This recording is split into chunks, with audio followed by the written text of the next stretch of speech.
Presiden Donald Trump memperingatkan bahwa Amerika Serikat akan meluncurkan pembangkit energi dan sumber minyak Iran jika Teheran tidak membuka Selat Hormuz.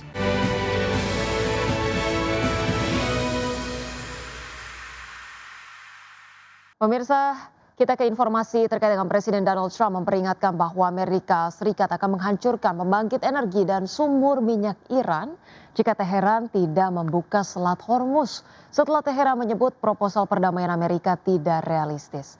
Adapun Gedung Putih menyatakan bahwa Trump ingin mencapai kesepakatan dengan Teheran sebelum tenggat waktu 6 April yang ia tetapkan sebelumnya.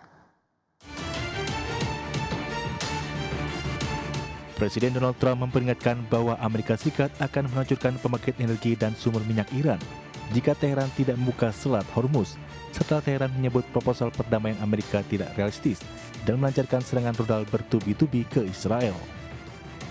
Adapun Teheran tetap menantang dalam perang yang telah berlangsung selama sebulan yang telah menyebar ke seluruh wilayah, mengganggu pasokan energi dan menghantam ekonomi global. Iran secara efektif telah memblokir Selat Hormuz, jalur air yang biasanya membuka sekitar 1/5 pasokan minyak dan gas alam cair global. Sekretaris Pers Gedung Putih Caroline Leavitt mengatakan Trump ingin mencapai kesepakatan dengan Teheran sebelum tenggat waktu 6 April yang ia tetapkan pekan lalu, setelah memperpanjang tenggat waktu sebelumnya yang telah ia tetapkan agar Iran membuka Selat Hormuz. Leavitt mengatakan pembicaraan dengan Iran sedang berlangsung, menambahkan bahwa apa yang dikatakan Teheran secara publik berbeda dari apa yang dikatakannya kepada pejabat Amerika Serikat secara pribadi. Sebelumnya Iran mengatakan bahwa mereka telah menerima proposal perdamaian Amerika Serikat melalui perantara setelah pembicaraan pada hari Minggu antara Menteri Luar Negeri Pakistan, Mesir, Arab Saudi, dan Turki. Juru bicara Kementerian Luar Negeri Iran mengatakan bahwa usulan tersebut tidak realistis, tidak logis, dan berlebihan. Berbagai sumber, IDXNO. Pemirsa, aktivitas penawaran umum perdana saham di pasar modal Indonesia terpantau masih lesu jelang akhir kuartal 1 2026. Meski demikian, Bursa Efek Indonesia mengungkapkan hingga akhir Maret 2026 ada 12 perusahaan yang masuk dalam pipeline IPO dengan mayoritas calon emiten merupakan perusahaan beraset jumbo. Aktivitas penawaran umum perdana saham di pasar modal Indonesia terpantau masih lesu jelang akhir kuartal 1 2026. Berdasarkan data Bursa Efek Indonesia hingga 27 Maret 2026, belum ada satupun perusahaan yang resmi mencatatkan sahamnya di Bursa Efek Indonesia. Kondisi ini masih mencerminkan sikap wait and see dari pelaku usaha di tengah dinamika pasar yang masih diliputi ketidakpastian baik dari faktor global maupun domestik.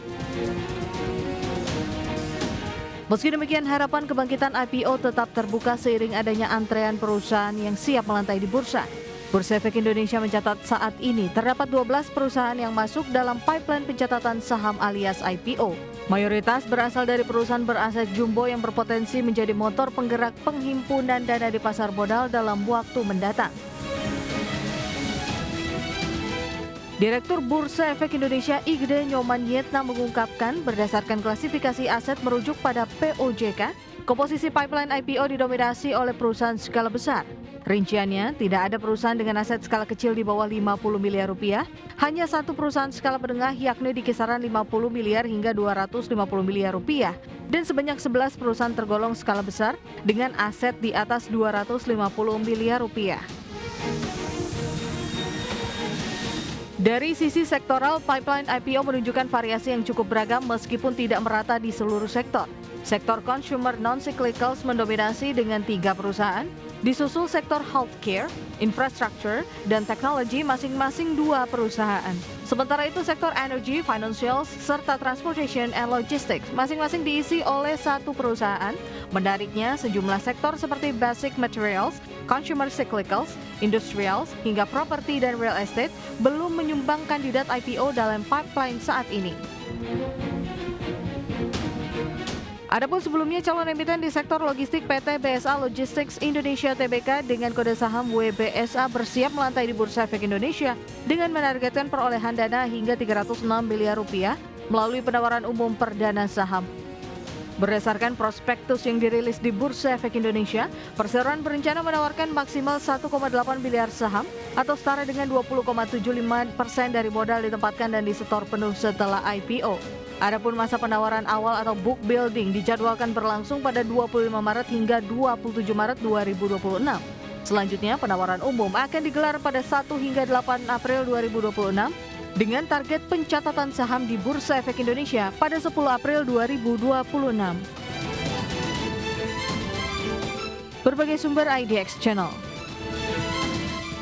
Pemirsa, harga emas mencatat kenaikan untuk hari kedua berturut-turut, di mana hal ini didorong oleh melonjaknya permintaan aset safe haven seiring memanasnya konflik Timur Tengah.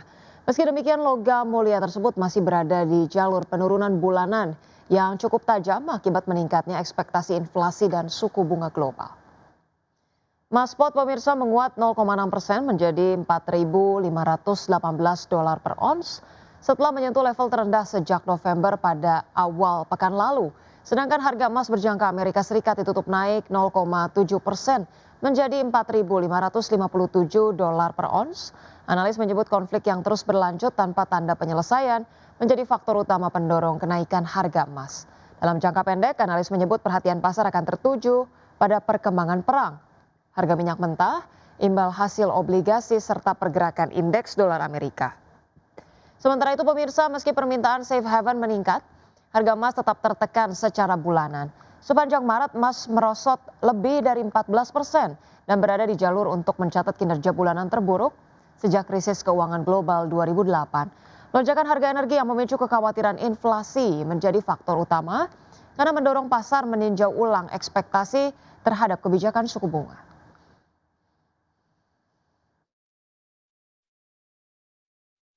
Kita ke informasi emiten. PT Mitra Adi Perkasa Tbk mencetak peningkatan pendapatan dan laba bersih pada tahun 2025 lalu.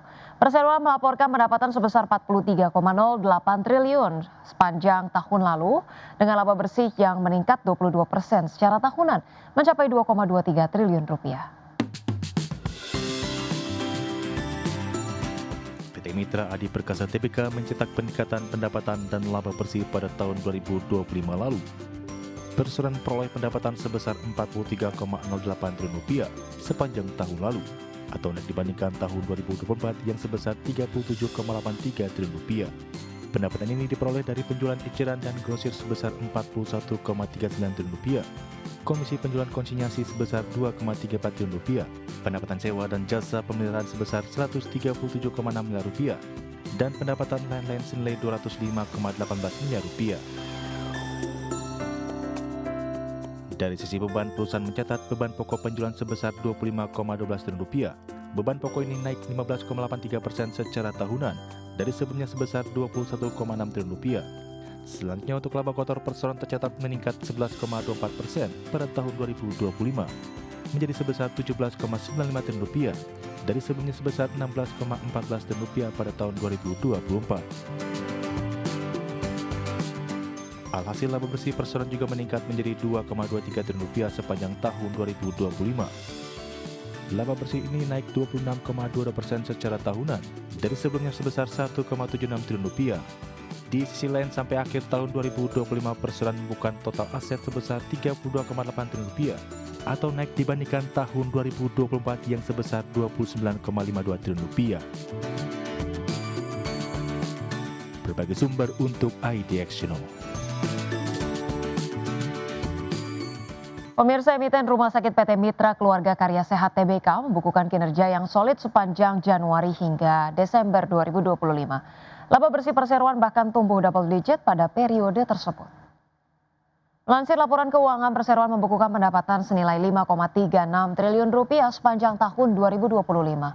Realisasi tersebut mencerminkan kenaikan 10,13% secara year on year dibandingkan periode yang sama di tahun 2024. Kenaikan itu terutama disumbang oleh operasional rumah sakit perseroan di Jakarta dan Jawa Barat yang mencatatkan pendapatan senilai 4,09 triliun rupiah.